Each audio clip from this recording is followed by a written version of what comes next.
Delhi police की बाहरी जिला पुलिस और हरियाणा की सांपला पुलिस ने संयुक्त रूप से अभियान चलाकर बहादुरगढ़ के सचिन नामक युवक को गिरफ्तार किया है। आरोपी मोबाइल एसेसरीज की दुकान चलाता है। फिलहाल सांपला पुलिस ने उसे अपनी गिरफ्त में ले लिया है। सांपला पुलिस उसे पूछताछ कर रही है। कांग्रेस नेता हिमानी हत्याकांड में ये पहली गिरफ्तारी है। हरियाणा पुलिस सूत्रों ने दावा किया है कि हिमानी और सचिन एक दूसरे को करीबन 1 साल से जानते थे।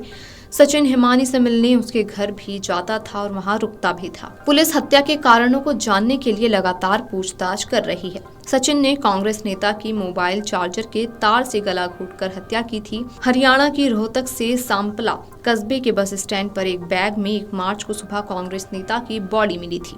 राहगीरों की नजर अब उस पर पड़ी तो पुलिस को सूचना दी। इसके बाद मौके पर पुलिस पहुंची और बैग को खोला तो इसमें सूटकेस था। आरोपी बैग को बस में लेकर बस स्टैंड तक गया था। शुरुआती जानकारी मिली है कि बहादुरगढ़ के सचिन और हिमानी की 1 साल पहले सोशल मीडिया के जरिए दोस्ती हुई थी। इसके बाद हिमानी ने सचिन को घर बुलाया। दोनों के बीच संबंध बने। हिमानी ने संबंधों की वीडियो बना ली। इस वीडियो के जरिए हिमानी सचिन को ब्लैकमेल करने लगी थी।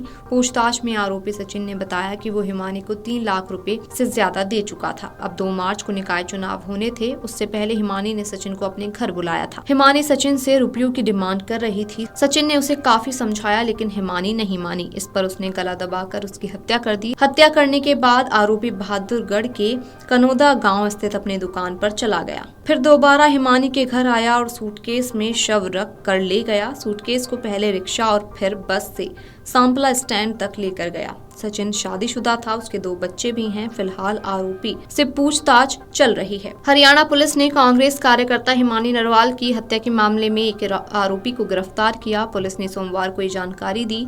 हिमानी हत्याकांड का गिरफ्तार आरोपी सचिन बहादुरगढ़ के गांव का रहने वाला था। परिवार ने उसे बेदखल कर रखा है। हिमानी नरवाल का शव 1 मार्च को रोहतक में एक हाईवे के पास एक सूटकेस के अंदर मिला था। सांपला के डीएसपी रजनीश कुमार ने कहा कि एक एसआईटी का गठन किया गया है। उसका फोन बरामद कर लिया गया है। हम साइबर और एफएसएल का उपयोग कर रहे हैं। हम हर एंगल से जांच कर रहे हैं। हिमानी की मां ने कहा कि हिमानी के पार्टी में तेजी से आगे बढ़ने के कारण ये दुश्मनी बनी थी। कांग्रेस ऑफिस में भी उसके साथ कहासुनी हो जाती थी। उन्होंने पोस्टमार्टम के बाद हिमानी का शव लेने से इनकार कर दिया। उनका कहना था कि जब तक बेटी के हत्यारे नहीं पकड़े जाते तब तक परिवार शव नहीं लेगा। हिमानी नरवाल महिला कांग्रेस की सक्रिय कार्यकर्ता थी। भारत जोड़ो यात्रा के दौरान हरियाणवी पोशाक पहनकर राहुल गांधी का हाथ पकड़कर चलने से वह चर्चा में आई थी। एमबीए और लॉ की पढ़ाई कर चुकी हिमानी इंटरनेट मीडिया पर सक्रिय रहती थी और डिजिटल क्रिएटर के तौर पर भी काम करती थी। महिला कांग्रेस की हर गतिविधि में वे शामिल होती थीं। उनके बड़े भाई की 12 साल पहले हत्या हो गई थी। पिता ने 10 साल पहले फंदा लगाकर जान दे दी थी। हिमानी की मां और छोटे भाई के साथ 6 साल पहले दिल्ली चली गई थी। 5 माह से रोहतक के विजयनगर स्थित अपने मकान में वे अकेली रह रही थी। देखो, मैं नाम मैंने सुना है लेकिन मैं फेस टू फेस नहीं जानती है, क्योंकि जानने वाला तो अब जैसे मान लिया पार्टी के बंदे मेरे सामने भी आते थे। जब मैं आ रही हूँ तो मान लिया 5-7 आ गए तो मैं एक का नाम थोड़ी पूछूंगी। सबको चाय पानी पिला दिया भी चले गई। पार्टी के भी उसके दोस्त भी आते थे। कॉलेज के भी मैं आती थी तो मेरे को मिलने आते थे। मम्मी आई हुई है, वो बता देती थी मम्मी आई हुई है।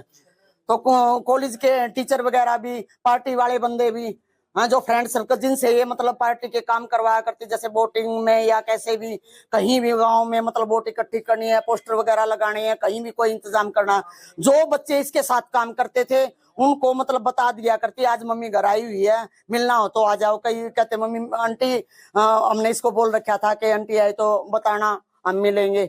5-5, 7-7 बंदे मतलब इकट्ठे भी कराते थे। तब एक का मतलब नाम थोड़ी पूछूंगी। अगर आप ये वीडियो YouTube पर देख रहे हैं तो हमारे चैनल को सब्सक्राइब कर बेल आइकन दबाएं और Facebook पर देख रहे हैं तो हमारे पेज को लाइक करें। 8 मिलियन प्लस सब्सक्राइबर, आपके इस भरोसे के लिए बहुत धन्यवाद।